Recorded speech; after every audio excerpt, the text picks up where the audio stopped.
on the looping prom to the right of it, there's like a little bubble prominence, but that big thick part of it is a tornado. It turns into a tornado. But unfortunately, I was going for a 3-hour animation on this, and I managed to get close to an hour due to chemtrails. I just couldn't focus anymore. People look at the images, you can know a few things just by a glance. Like you'll notice the sunspots are white. That means I inverted it. And almost all solar guys do that. And the reason is if you invert the image, it gives you a lot more contrast and a lot more of a 3D feel. If you look at an image and the sunspots are black, it hasn't been inverted. And actually, a lot of the time I do both. I do one way and one the other.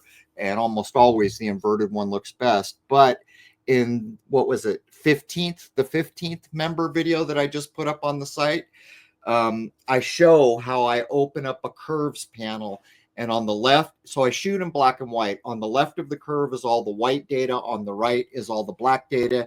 Then there's everything in between. So what you can do, and you're not adding or changing anything, you're simply boosting a level of black or white. And in this case, that's exactly what I did.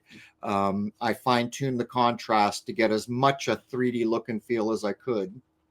So when you're filming the sun with a big telescope, and my telescope is very big, if the seeing is bad, and for the layperson, that's the waviness, it looks like heat shimmer almost, what they call seeing. You're fighting that to get good resolution. One of the ways you do that is with the highest frame rate you can manage. And the other thing is the quickest shutter speed. So I try to go for 0.4 of a second. And when you get lucky and you get a good shot in between the seeing, you get resolution down to this level. It also depends on the camera, but this, there's not a lot of images that I've made with this much resolution.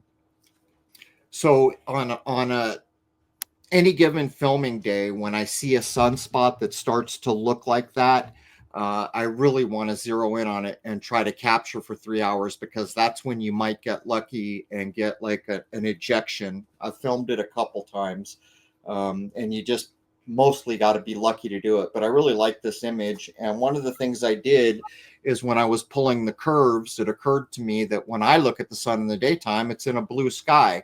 So I tried to incorporate some blue by pulling the curves.